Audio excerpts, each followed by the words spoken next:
I am so glad you convinced me that the family car should be the Defender 110. It is so beautiful inside. It's so comfortable, and it just feels indestructible. Yes, it really is. I've been waiting a long time for the new model to come out. The Defender 110, I'm telling you, it's my favorite car of all times. It's my third one. You know, I have stories of going off-road. The guy managed the group. He was like, what are you doing in this beautiful car? I'm like, I'm going off-road. He's like, are you sure? Because you can use one of ours. And then they look like Mad Max cars. I'm like, no, we're going to do this. And he was shocked. Wow. Well, it's great because the Defender has been reimagined for 21st century adventure, and its unparalleled off-road ability, as well as its robust interior, are invaluable whether you're headed towards uncharted territory or just a weekend of exploration. The Defender 110 tackles challenging surroundings with absolute confidence. The SUV conveys strength outside and in, featuring peerless technology like an intuitive driver display and an award-winning infotainment system. That's my favorite part, to keep you connected no matter where the journey takes you. Adventure is unique to everyone, and so is the Defender. Choose from the two-door Defender 90, the four-door Defender 110, or the larger Defender 130 with the ability to seat up to 8 passengers. You'll find uncompromising performance in all three. So pack up and go even further with the Defender 110.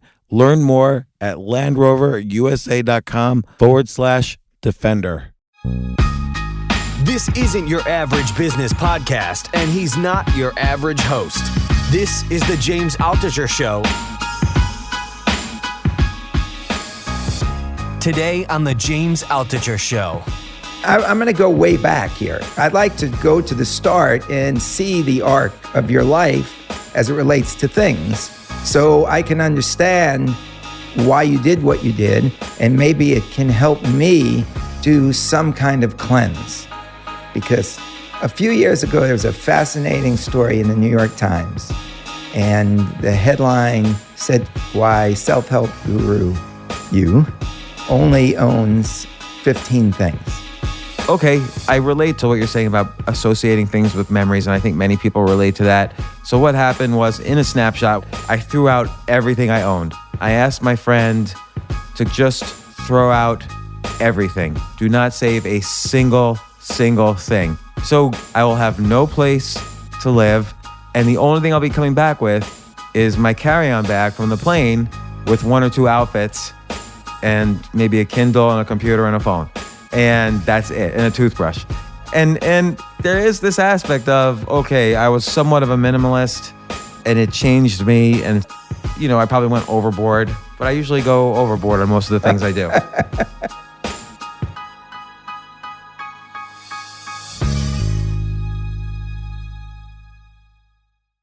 This is what I enjoy most.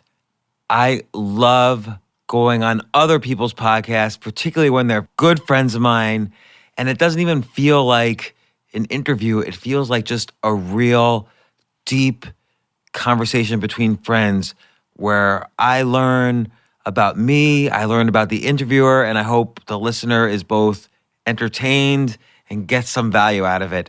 And that's exactly what happened when I was interviewed by my good friend, Cal Fussman. Cal, I don't know if you've seen him on any of my podcast before, or Tim Ferriss's podcast, or in Tim Ferriss's book, Tools of the Titans book. Cal was an editor-at-large at Esquire for many years. He's really known as one of the best interviewers on the planet, and I was so honored to be on his podcast. We got into the real thick of it about like things I've never said before about when I was a minimalist and threw out all my belongings and traveled from Airbnb to Airbnb, like the real hardcore reasons and what I learned and what I didn't learn. And it was just a fascinating conversation to me, and he really thought about it before the podcast, so I just loved it, and I've even listened to it again to learn about myself. So listen to it. I hope you enjoy it. Let me know what you think on Twitter. I'm at @JAltucher, or you can join my Facebook group and let me know there. It's called the Choose Yourself Facebook group. That's where I spend a lot of time getting to know you, the listeners, and other Choose Yourselfers. That's where we as a group can help each other. Now, here's the show. All right, let me tell you what I really came here to talk to you about. Yes, let's do it. What I came to ask you about are things, because a few years ago, there was a fascinating story in the New York Times. And the headline said something like, why self-help guru you only owns 15 things. And James, I live in a house of clutter. And I'm looking around. Is that true? Dylan, your son's here? There you So go. we have proof. Yeah. Definite proof. And here's the thing. I'll just explain myself so you can understand where my head is at and help me through it. I look at little things as memories. And so I might have a pair of Converse sneakers that was given to me in South Africa by people who brought me in to speak. And it was my birthday, and there were 3,000 people, and they rolled out a cake and sang happy birthday to me. And the shoes become that memory to me. And I've had so many memories that are all linked to these things that they are swamping me. Would you say, when you say swamping, I don't see you as a hoarder. You probably don't save lottery tickets from 1979, but Dylan, your son, is thinking about it. Not from 1979. But I get the idea of saving objects as memories. So before I get into the full story, the snapshot what you're talking about is I obviously had a lot of belongings that I had built up over a course of 40 years. Or 50 years. I'm 50 years old. And when you move from house to house, you tend to bring all of your things with you. Maybe you throw out 5% of your things, but you tend to move all of your things with you. And so you accumulate more and more.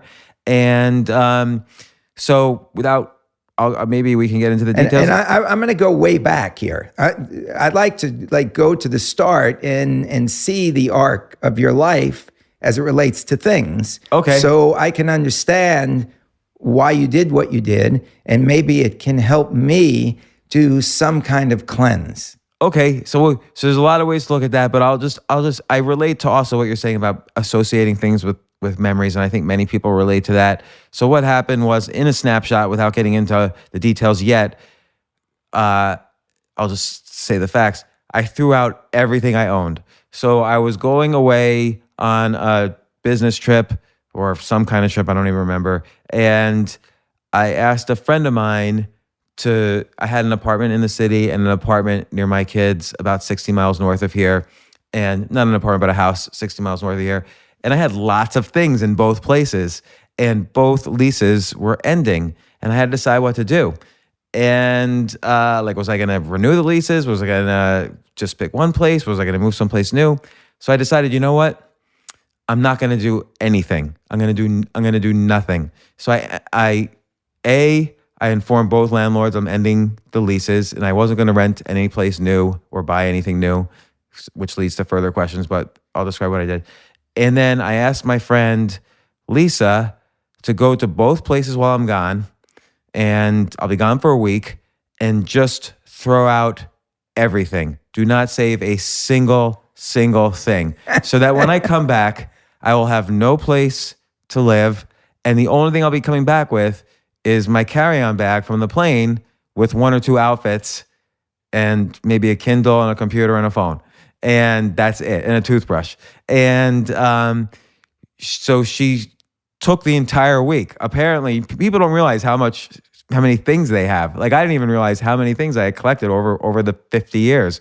They end up in those big, hefty bags, I'm sure, those hefty plastic bags. Yeah, and you don't even realize how many rooms you have, or how many rooms you've been sticking things in the corner closet, and how much space in the basement you've used of one of the places. So anyway, I thought it would take her just like an afternoon, so in her car. And instead, she's told me later, she had a whole U-Haul, 18-wheeler, every single day. She brought her husband, her 2 kids, her cousins, her nephews, and just all day long, every day for a week, they were pulling stuff out of my house and apartment. And I gave her 4 choices. Either keep it for yourself, give it to charity, sell it and keep the money for yourself, or throw an item away.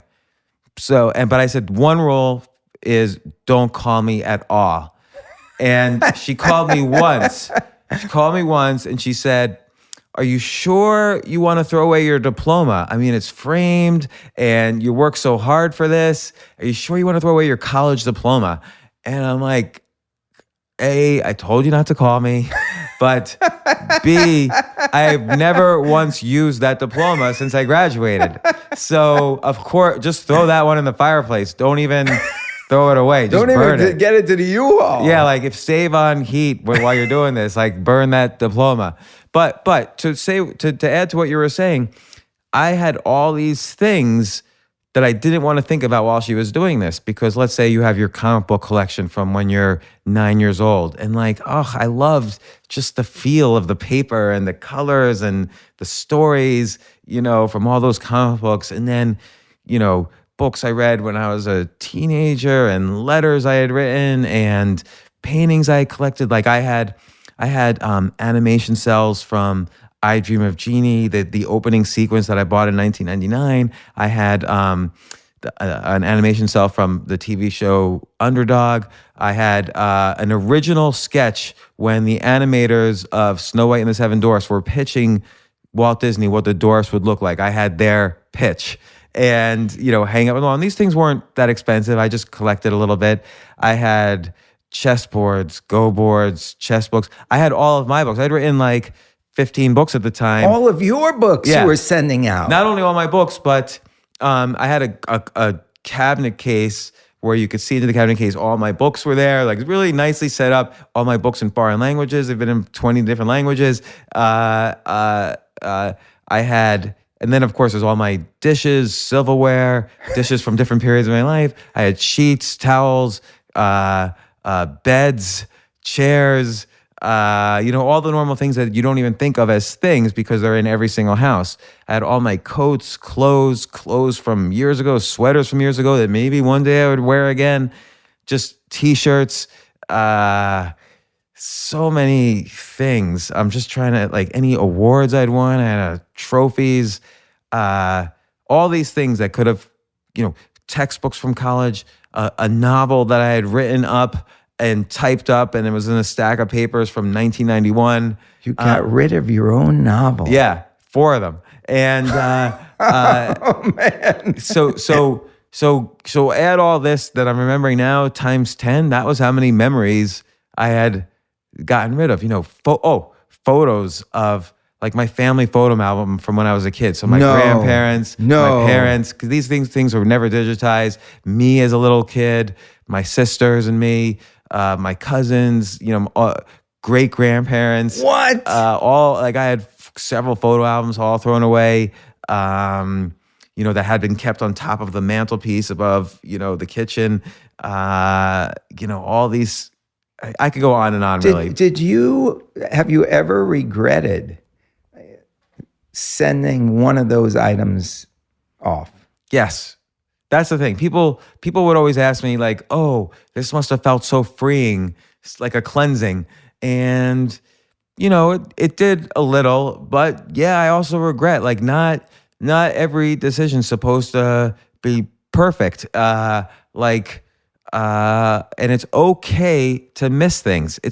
Nostalgia and melancholy are actually pleasant emotions. Like I'm nostalgic for that photo of me with my daughter right after she's born that was framed on top of my mantelpiece. I'm like nostalgic for it, and I wish I could see it again. But it's not a bad emotion. It's just melancholy or nostalgia, which people sometimes think of as bad because it's somehow connected to melancholy, is somehow connected to sadness or depression.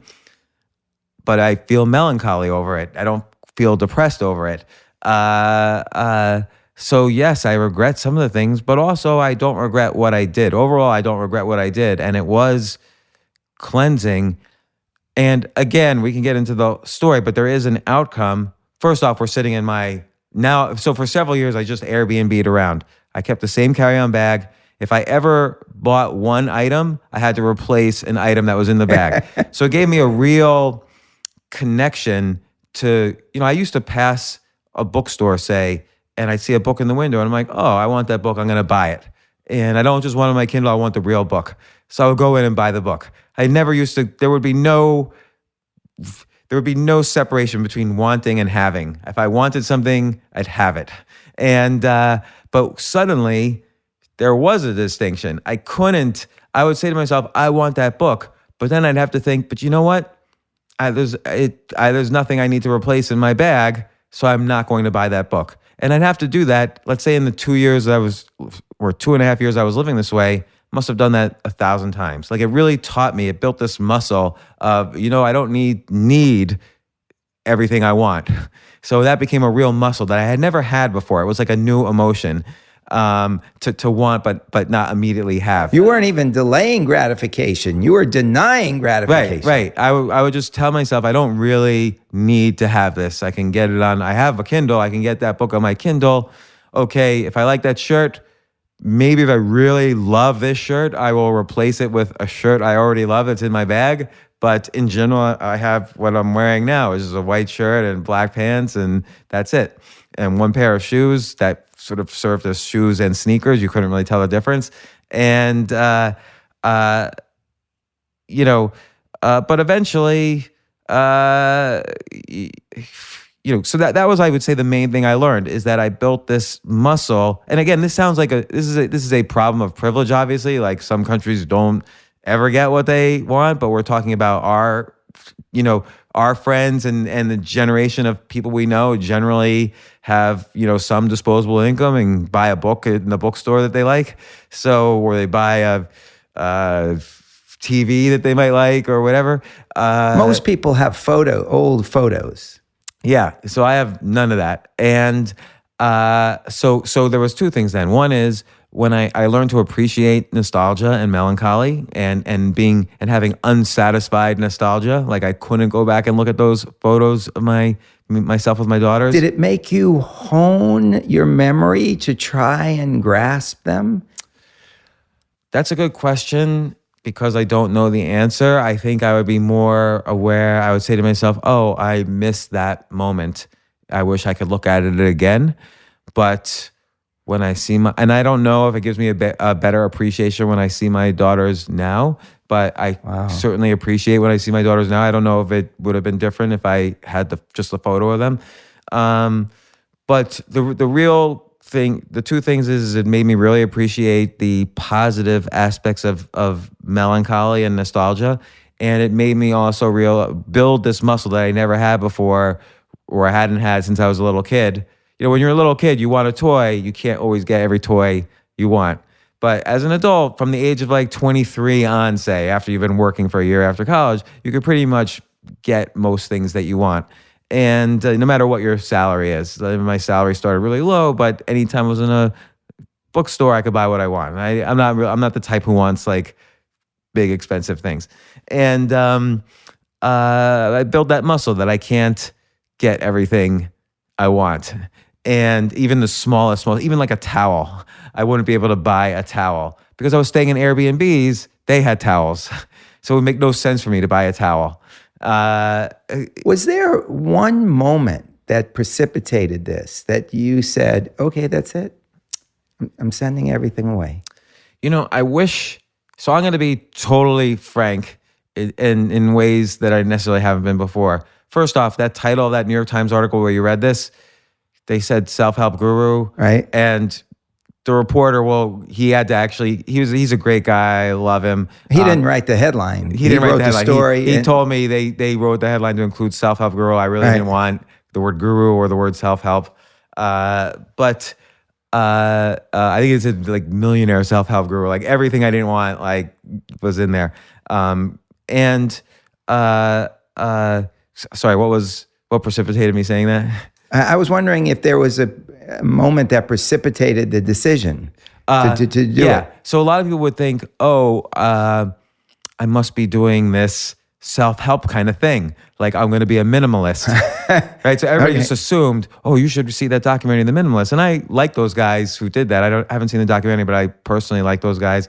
And I don't know them personally, but I like their stuff. But I'm not a minimalist, and I never have been. And homeless people on the street are more minimalist than me, even when I did this. But, you know, and the Airbnbs, I remember my daughter, the day after that article came out, or no, I wrote a blog post, and my daughter's friends' parents were reading my blog always. And so her friends came up to her the next day, and they're like, Josie, is your dad homeless?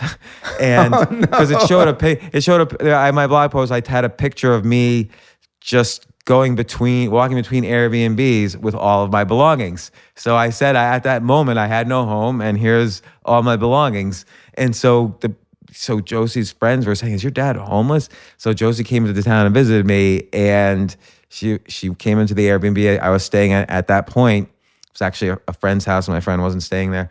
How old was she at that point? 17 maybe, or 16. So she comes in as a 17-year-old. Yeah, and she was like, Daddy, you're definitely not homeless, because I was staying in a nice place. Right. But it just wasn't mine, and nothing in there was mine. And in fact, it was a friend of mine, so I wasn't even at an Airbnb then. I was just staying at a friend's house, and my friend, I had done a favor for this friend 15 years earlier, and he had another apartment in the city. I had made a lot of money for my friend, and he had another apartment in the city, and he said, why don't you just stay here for a few days? And I didn't want to take up too much of his generosity, so I stayed there a few days and then started my Airbnb. The moment that it like hit you that I'm going to do this. Yeah. So it wasn't necessarily a self-help motivation, which is what 100% of the people thought. I'll add one more thing before fully answering the question. After that article came out, every literary agent called me, every TV production company called me. Steven Spielberg's TV production company, Amblin Productions, called me. They wanted to do a scripted sitcom based on me. All the big agencies, wanted to represent me. Reality show companies called me, wanted to do a reality show. I ended up doing none of these things because I just enjoyed what I was doing, which is writing and podcasting and other things that I do. But anyway, to your point, I think two things precipitated it before the self-help aspect, because there is a little bit of the self-help aspect. And the two things, which sound really kind of small and trivial, which is why I never really mentioned them before. They almost sound selfish. But one is I'm really, really super bad at paperwork. So like I'm incapable of, and a lot of people are bad at paperwork, so I'm not claiming a monopoly on this, but like I need help with any kind of paperwork. It looks like a crossword puzzle to me. Like, where do I put my name? Is first name? I don't get it. Like it's almost like I'm blind when I look at paper. What does this have to do with anything? I literally couldn't rent a new apartment. And so I could have easily renewed, but I didn't want to renew these apartments for various reasons.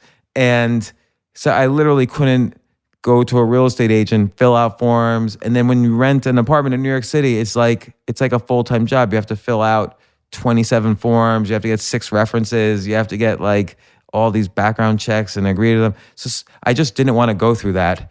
And nor did I want to move and figure out, or nor did I want to put things in storage. So there was this real selfish thing. Like I just didn't want to do all of these activities that I don't like doing. So I had to weigh, do I figure out what to do with all my things and just move into a new place and do all the work required and then move all my things with a moving truck? Or do I just do nothing and throw everything out?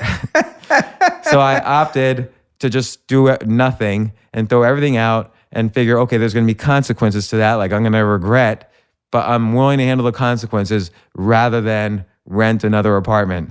And and then the other thing that happened was, and I'll just kind of admit this for the first time, I had gone through kind of a devastating breakup in a marriage.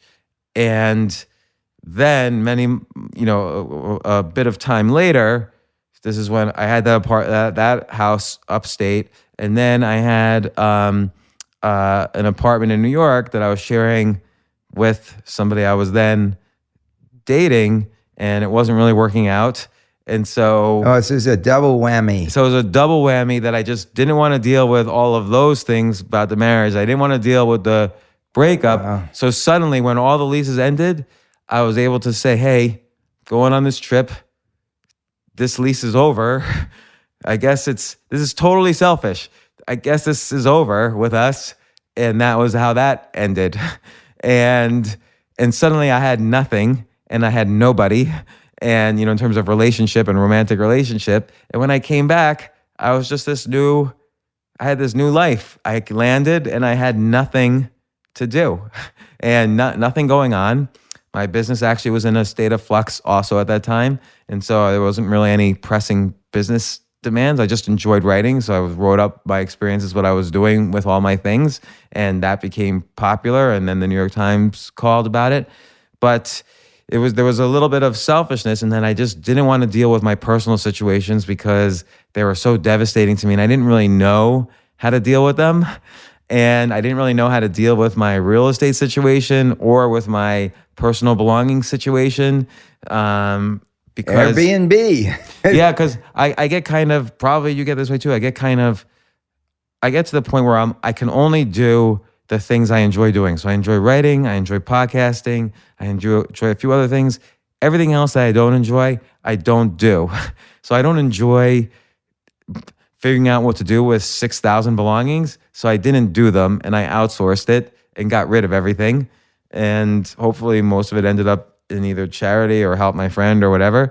And I don't really enjoy ending relationships. I don't really enjoy dealing with the remnants of a devastating breakup. So I just dealt with none of it. And What did that do to you? Did it make you a free man?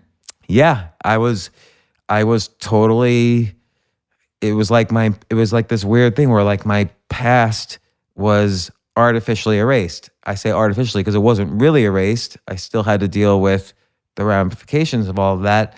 But for the moment, I could just focus on, okay, who am I? I have this bag. I have no place to live.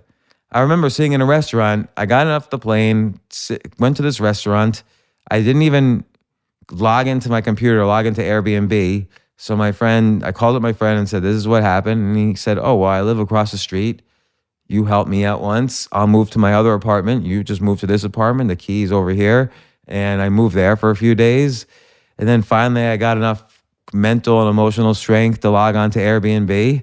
And I picked an Airbnb that I liked, and then another one, and then another one, and then another one. And I did this for like 2 years. And then finally, 2 years later, a friend of mine called me, a female friend who was always very helpful to me. And she said, it's getting a little creepy at this point. Like, who is going to want to be, romantically go out with you? You're almost 50. And this happened a short while ago when I was 49. You're almost 50. You have no belongings and no home. They're going to think you're incapable of putting down roots. So she was right, I thought. And I called up a real estate agent. There was only one building I wanted to live in.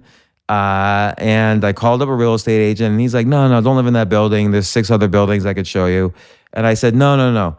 I only want to live in this one building. Just sight unseen, I will take this apartment. And he's like, you can't do that. That's insane. And I said, okay, you could show me all those apartments you want to show me. He showed all of them to me. They were all better. And I said, I don't care. I just want to live in this building. Just make an offer for this building. And he said, okay, but we're going to negotiate. I'm going to negotiate. And I said, don't negotiate. I might lose the deal. It's the only apartment I want to live in. He did negotiate without my permission and he got me a better deal. He said, that's just what happens. Don't worry about it. And then I moved in there with nothing, 0. So I remember I went to Bed Bath & Beyond and I got an air mattress and blew it up. And you've been in that apartment. That's where we did our last podcast. Yeah. And that was the only thing I had for a couple of weeks was just this air bed and it had a hole in it. So in the middle of the night, I always had to blow it up again because it was flat on the ground. And then finally my friend said, why don't you hire my friend who's an interior designer, give her some money and she will buy, you don't have to think about it at all. You'll just return home one day and everything will be there.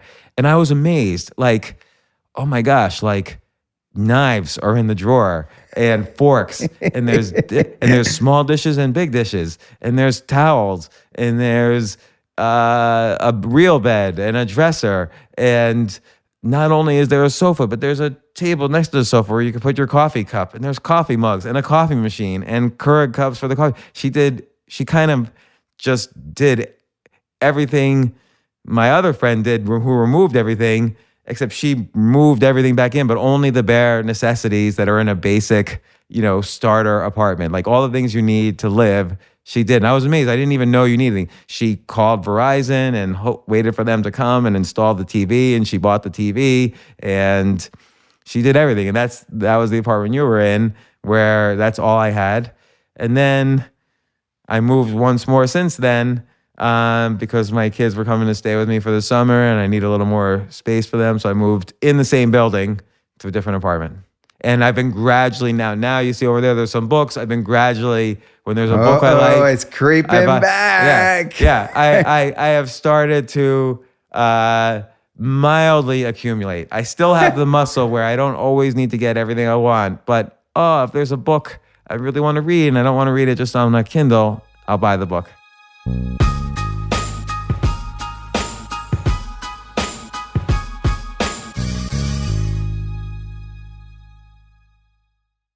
What was it like for the first time you cooked something or just put out your own dishes, knife, fork, and sat down at your own table and ate after that 2 years?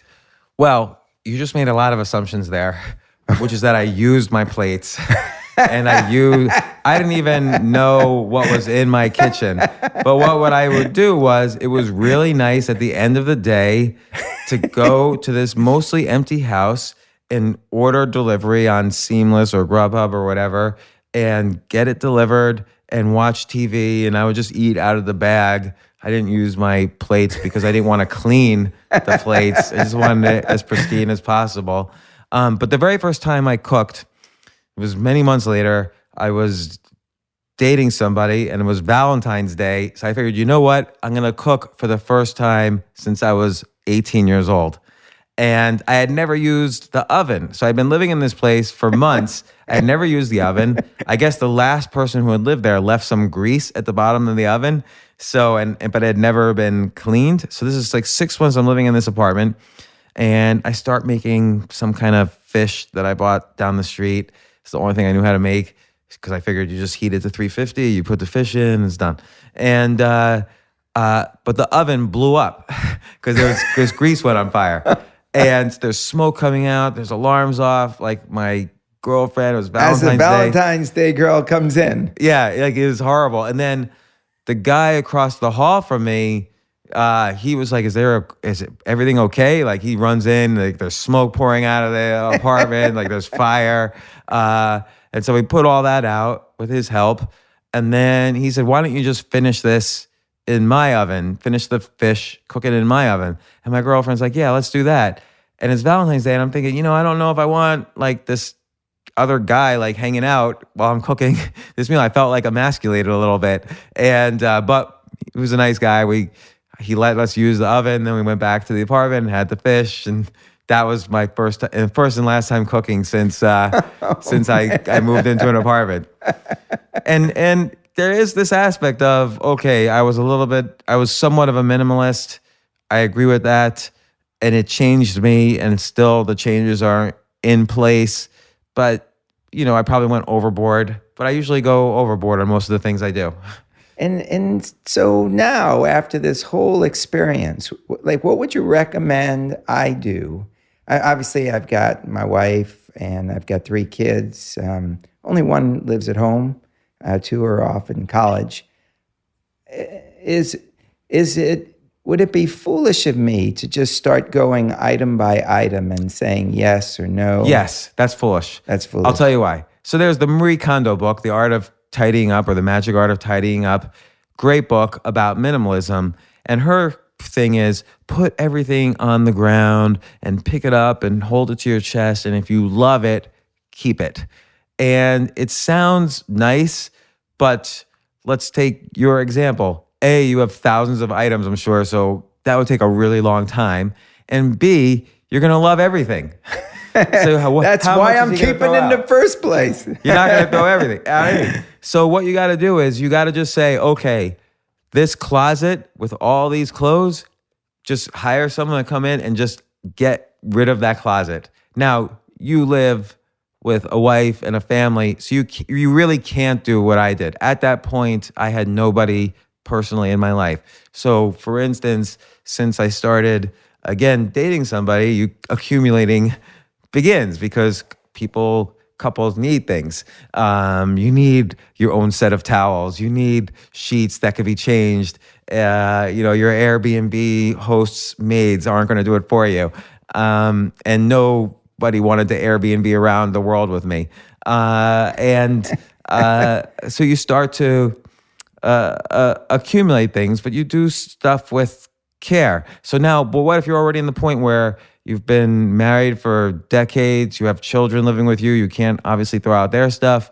I don't know what you should do other than the fact that nostalgia isn't all that it's cracked up to be. I would just throw out everything except the things you've used in the past week. Now, your wife's going to say no to this because she wants to keep things, and it's her business what she wants to keep, and different people are more nostalgic than others.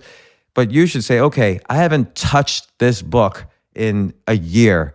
I'm going to just give it away to the local library. Now, but you're going to say to yourself, but I might need to reference it. I might want to interview this guy later or whatever. I might need to reference it for something, or I might just pick it up and it'll make me think of something else and I'll give me an idea for a story.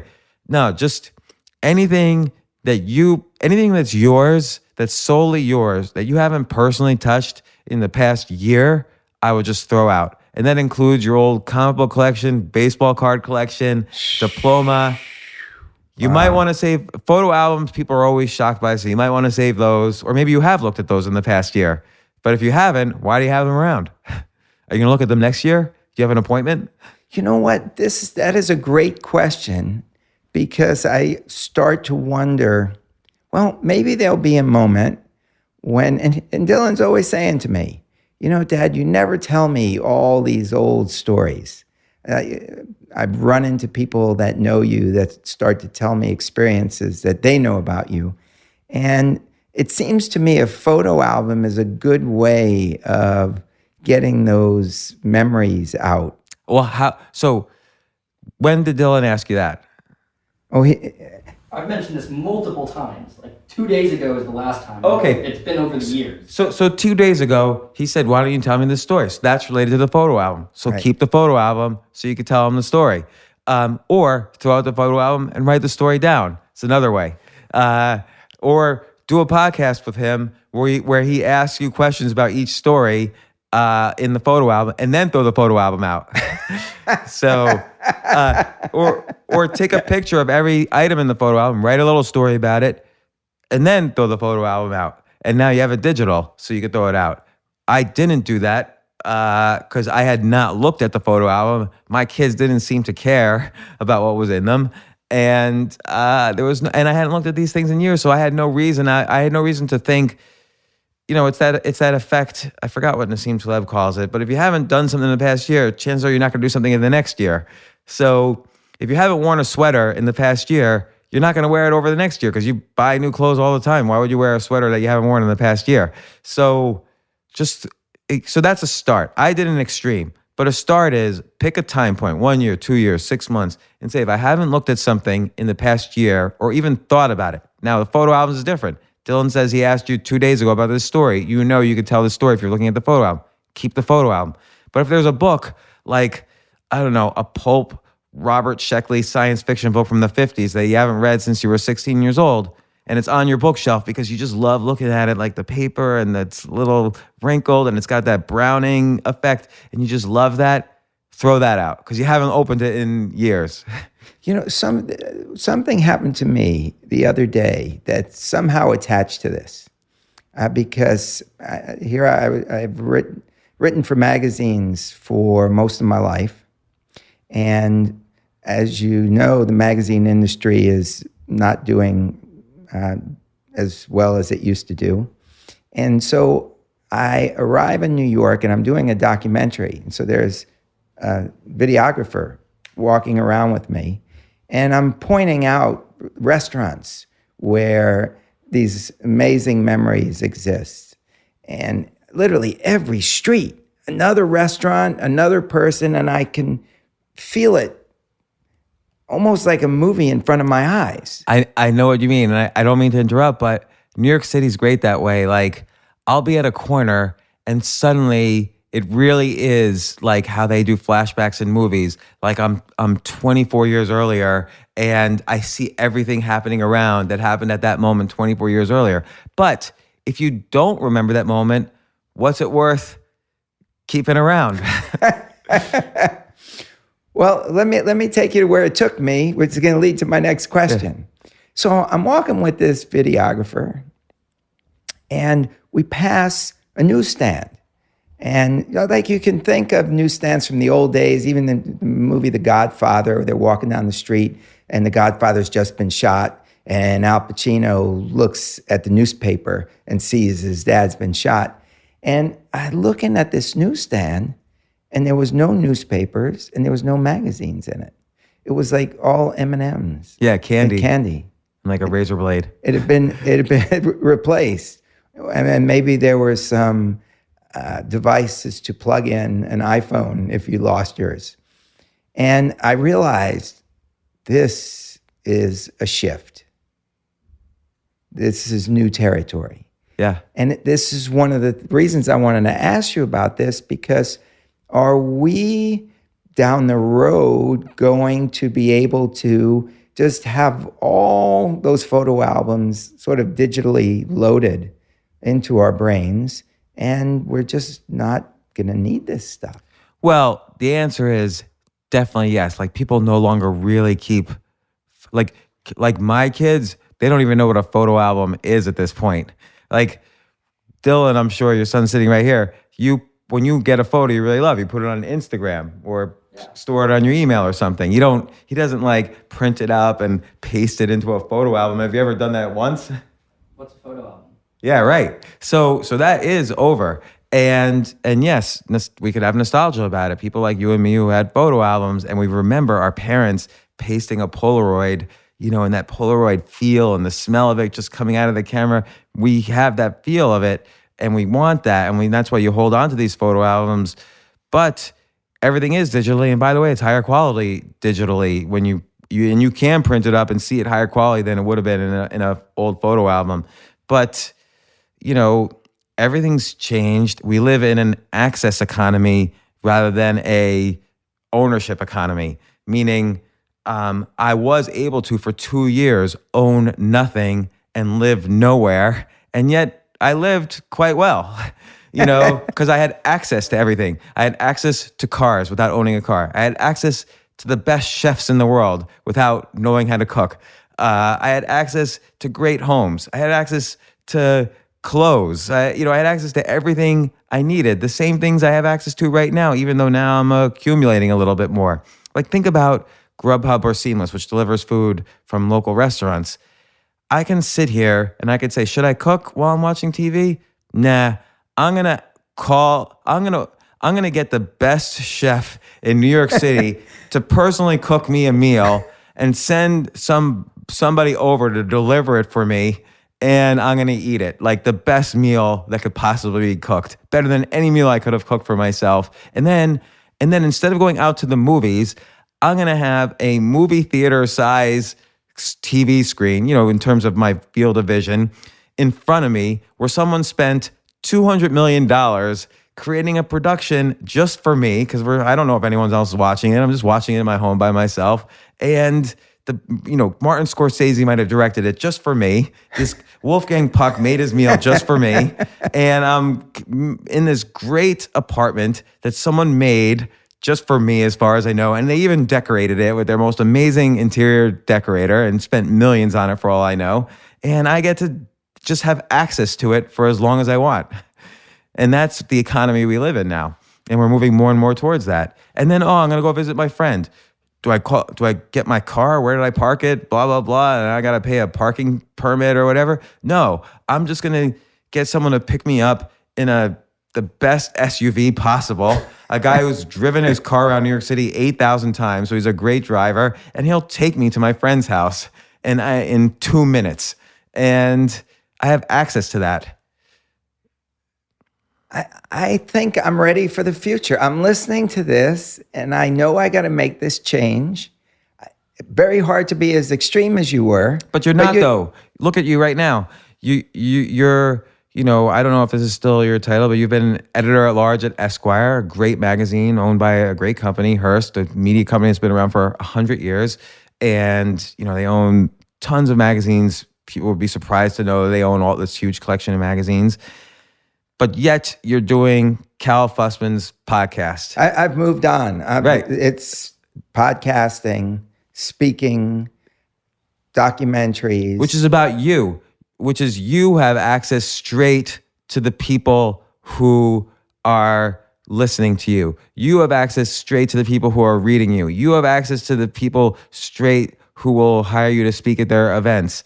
It's the gatekeepers are gone. Now people have direct access to everything they want. People have access to you by going to the Cal Fussman podcast. The same way that you're getting the best chef to cook your dinner. Right. People could say, oh, I want access to the best podcast. Let's listen to Cal Fussman's podcast. I don't have to turn on to Channel 10 and wait for Cal Fussman to appear on TV. And hopefully the powers that be at the TV channel selected Cal Fussman, who's my favorite, for a TV show. And then I got to wait for Thursday night at midnight to see Cal Fussman interview people. I could, anytime I want, go to my podcast app and listen to my favorite person. I have access to him 24 hours a day. You're making this very appealing to me, James. Here's my one question that I'm wondering about, because I was just talking to somebody who was telling me that, I think the number was 1 in 4 people in America have no friends because they're so now connected to the technology that they're not looking a friend in the eye and talking about the things that are most important to them.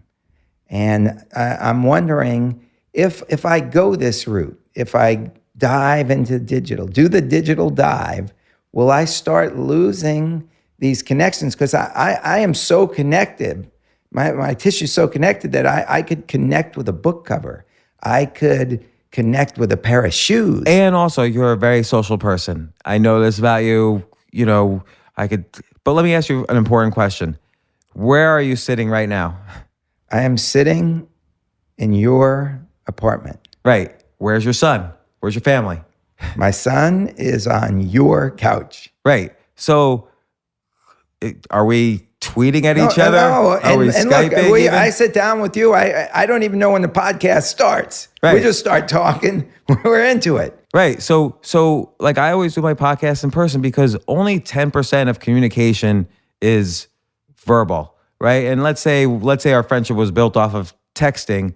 Okay, there's only 5% of friendship or communication is probably texting because people miscommunicate. For instance, if you just start dating someone, you should never text them because texts are always misunderstood all the time. So advice number 1 for dating is don't text as little as possible because you could be misunderstood.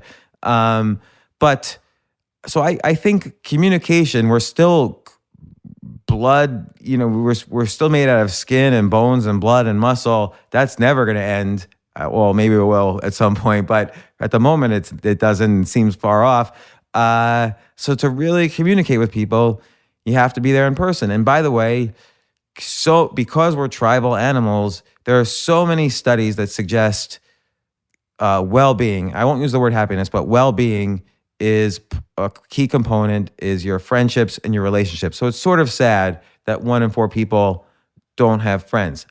The flip side of that is, I remember the first time I wrote an article online, it was 2001 or 2002, somebody commented or sent me an email and said, great article. And I picked up the phone and called them. And they were in Dallas, Texas. And they were like, whoa, no one's ever, I just made a comment on your article. No one's ever picked up the phone and called me before.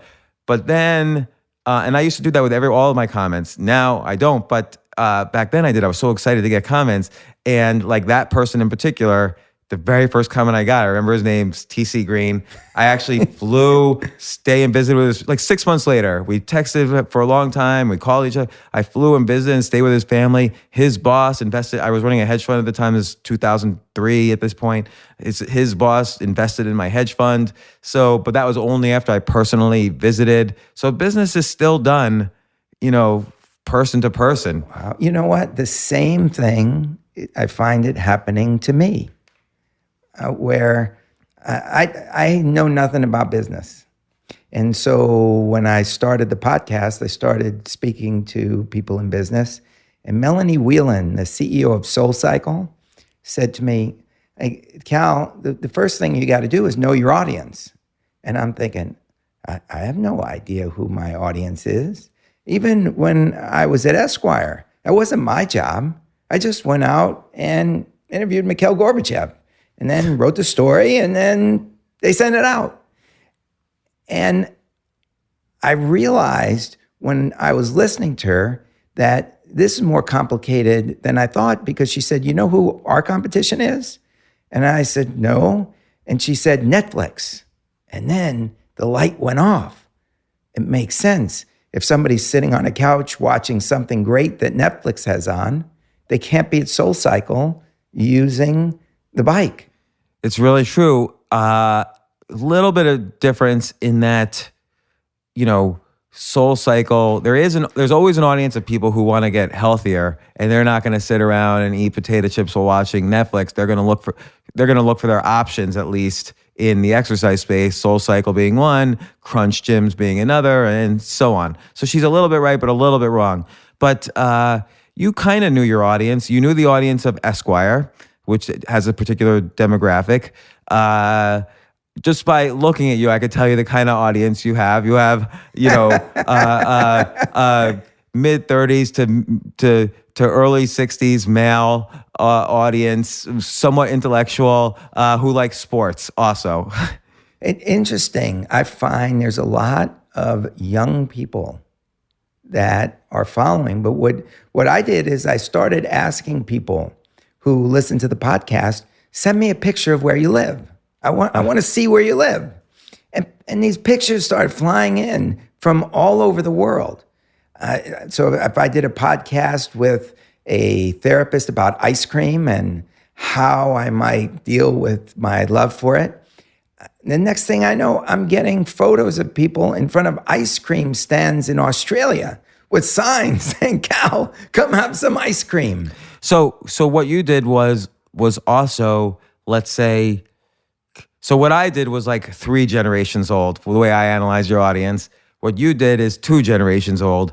The current generation of people who want to know what their audience is, someone visits your site where they get access to your podcast or whatever, or your articles. Someone visits your site, you drop a pixel on there or a cookie or whatever, you drop a pixel on their browser, and now your data manager follows that pixel around as they traverse the internet, and you aggregate this among the million or so people who over the course of a year go to your website, I'm making up numbers, and then they will tell you, okay, on average, your audience is 36 years old. 10% of the websites they visit are porn websites. 5%. I don't want to know that. 5% are racing websites. They tend to buy from these grocery stores, and when they buy from these grocery stores, they buy, steak and strawberries and this and that, and they buy 6 strawberries. So there's so much data that data analytics actually know about, if you were to use them, actually know about your customers. It's scary, because then what you can do is strawberry lovers. Right. You could, instead of saying, oh, I'm going to advertise my podcast on Barron's, which is expensive, or Esquire, which is inexpensive to advertise, you could say, oh, well, just the same people buy strawberries, so I'm going to advertise on a strawberry website, which is cheap. So that's how people use data now.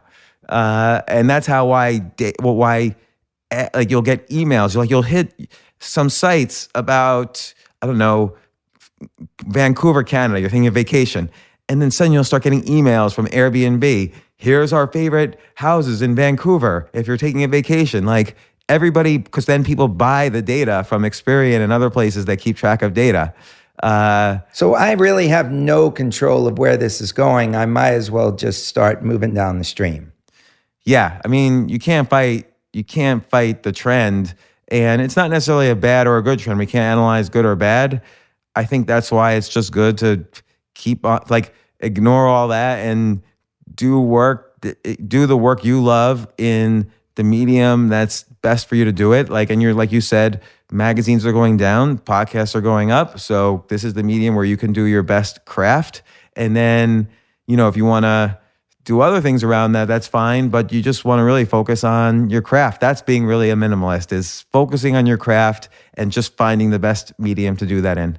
Well, I got to say, just sitting across the table from you, looking you in the eye, seeing your smile, that's what it's about for me. Yeah, I agree with that. Me too.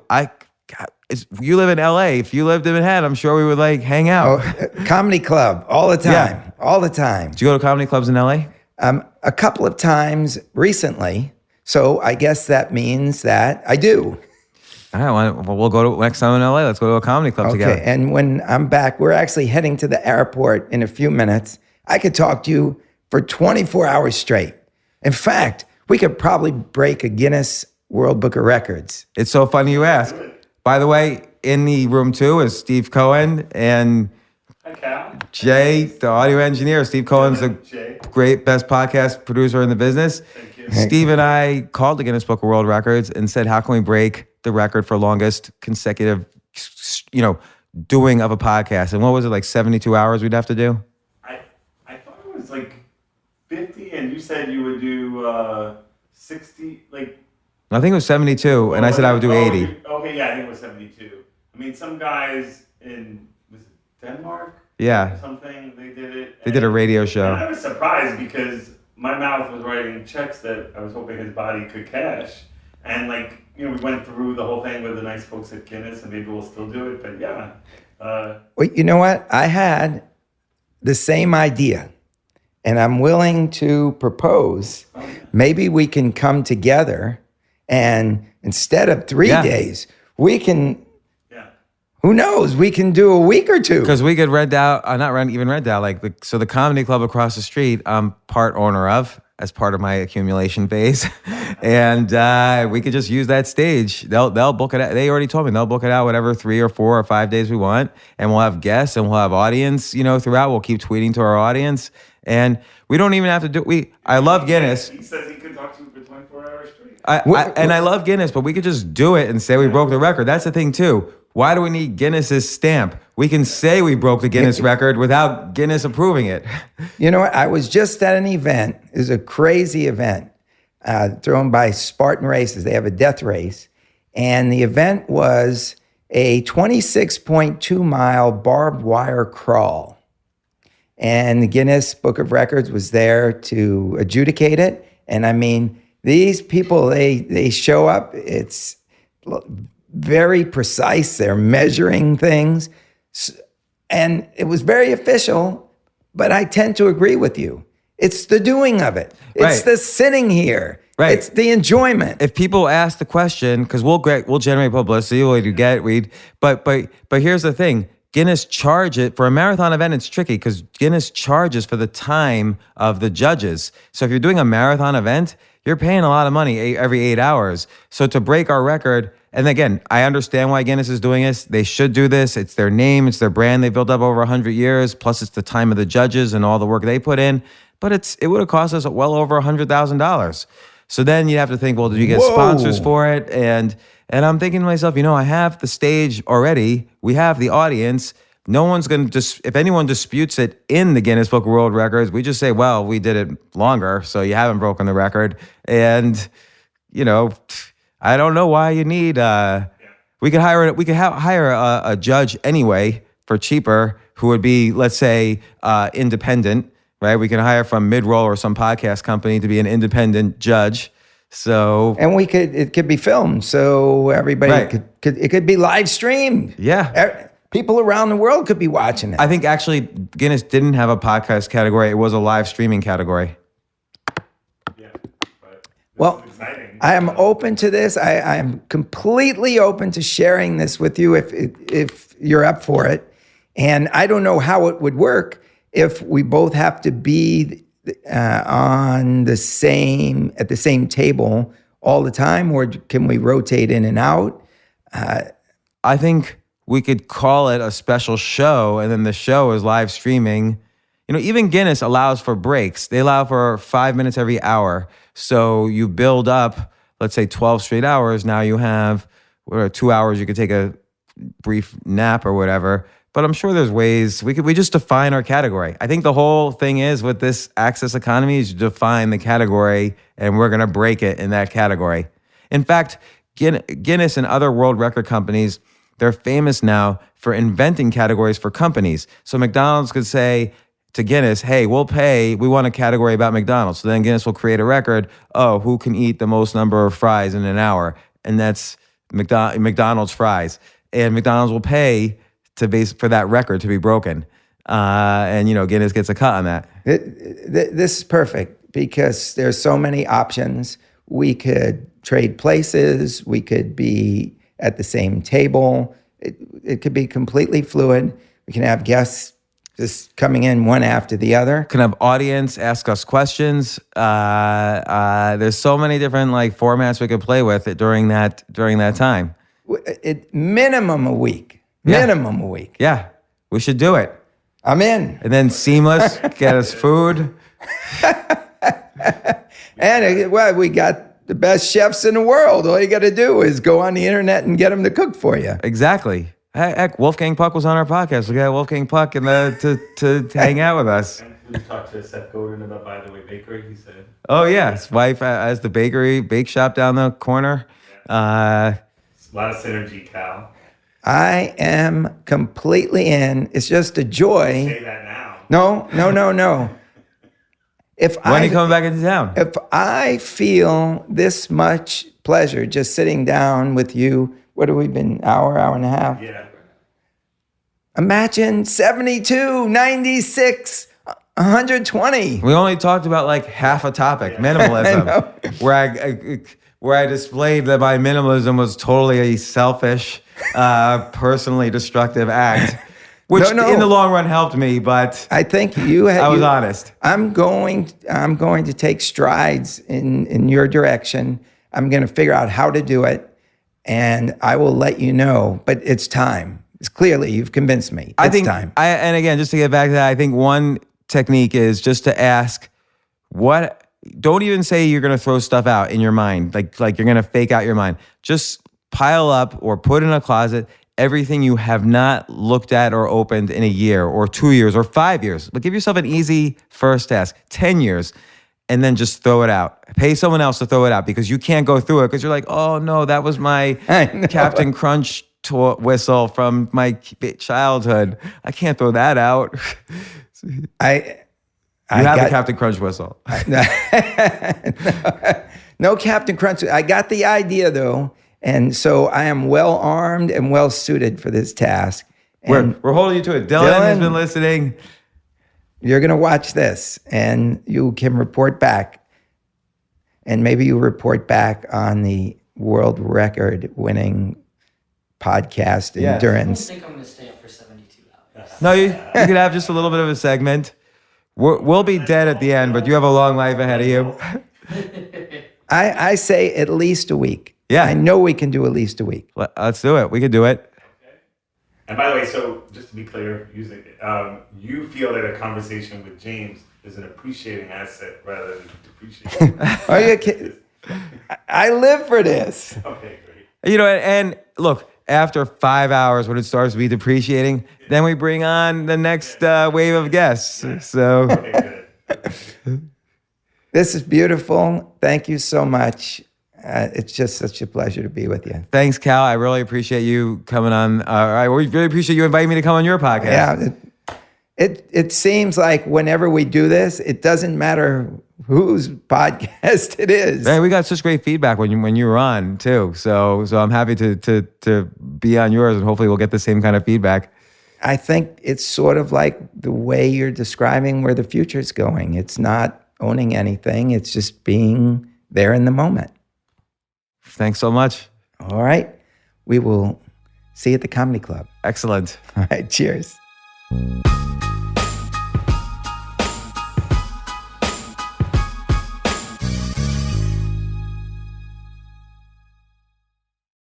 AI might be the most important new computer technology ever.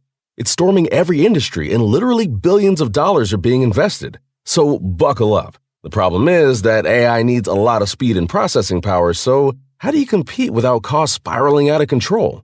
It's time to upgrade to the next generation of the cloud, Oracle Cloud Infrastructure, or OCI. OCI is a single platform for your infrastructure, database, application development, and AI needs.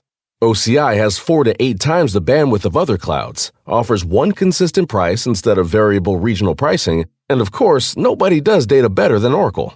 So now you can train your AI models at twice the speed and less than half the cost of other clouds. If you want to do more and spend less, like Uber, 8x8, and Databricks Mosaic, take a free test drive of OCI at oracle.com/advance. That's oracle.com/advance. oracle.com/advance.